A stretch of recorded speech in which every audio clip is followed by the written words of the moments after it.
దౌర్మంత్ర్యాత్ నృపతిర్వినశ్యతి యతి సంగాత్ సుతో లాలనాత్ విప్రో అనధ్యయనాత్ కులం ఉతనయాత్ శీలం కలోపాసనాత్ హ్రీర్మధ్యాత్.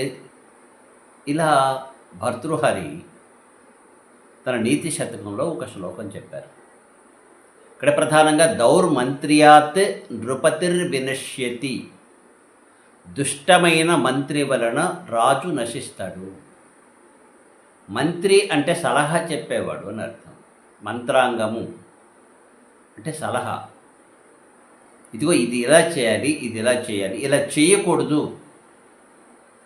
అని యుక్తాయుక్త విచక్షణ జ్ఞానంతో ఏది చేయవచ్చో ఏది చేయకూడదో, ఒకవేళ అది చేస్తే భవిష్యత్తులో ఎలాంటి నష్టాలను కలుగు చేస్తుందో ఇలాంటివి ఆలోచించి చెప్పేవాడిని మంత్రి అని అంటారు. రాజు ఇవన్నీ చేయలేడు. దానికోసం 8 మంది మంత్రులు ఉండేవారట పూర్వకాలంలో. దశరథ మహారాజు యొక్క కొలువులో 8 మంది మంత్రులు ఉన్నారు అని చెప్పి రామాయణం చెప్తుంది. వీళ్ళందరూ సలహాలు చెప్పేవారు.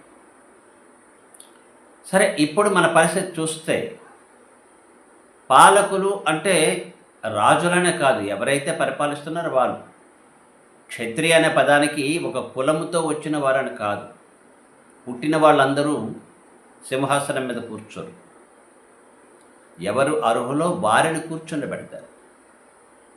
క్షతాత్ త్రాయతే ఇది క్షత్రియ అని.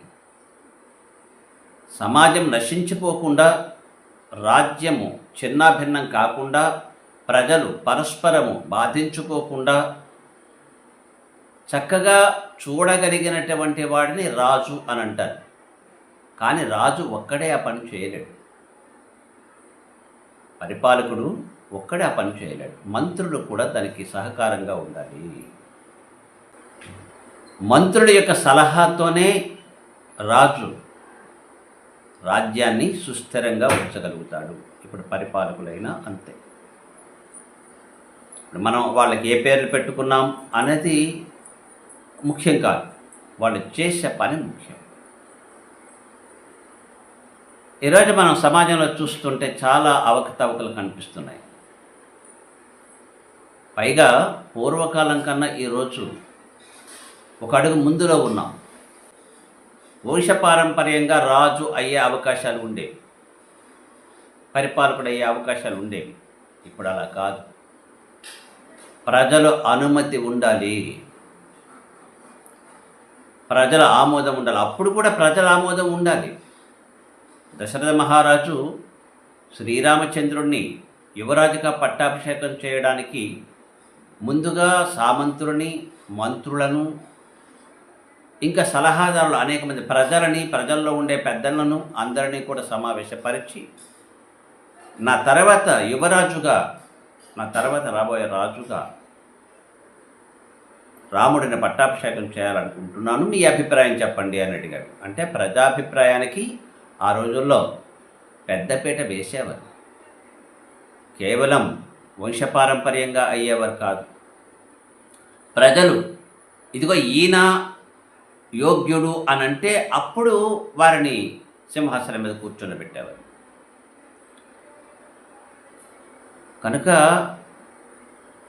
ప్రజలు ఏ విధంగా ఆలోచిస్తున్నారు, ఎలా చేస్తే ప్రజలు ఎలా రియాక్ట్ అవుతారు, ప్రతిస్పందిస్తారు అనేది ఆలోచించుకొని పరిపాలకులు నిర్ణయాలు చేయడం మంచిది.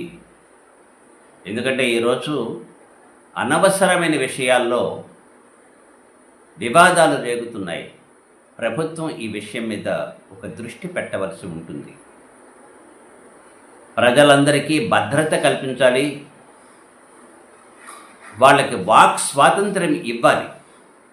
వాళ్ళు చెప్పిన దానికి సరిగ్గా మనం ఆచరణలో సమాధానం చెప్పాలి. అంతేగాని బలవంతంగా నోరు మూసిస్తాము అని అంటే మరి కాస్త విప్లవాలు పెరిగే ప్రమాదం ఉంటుంది. ఈ విషయాన్ని పరిపాలకులు ఆలోచించుదురుగాక. అటువంటి మంచి ఆలోచన పరిపాలకులకి కలుగుగాక అని భగవంతుని ప్రార్థిస్తూ జై శ్రీమన్నారాయణ.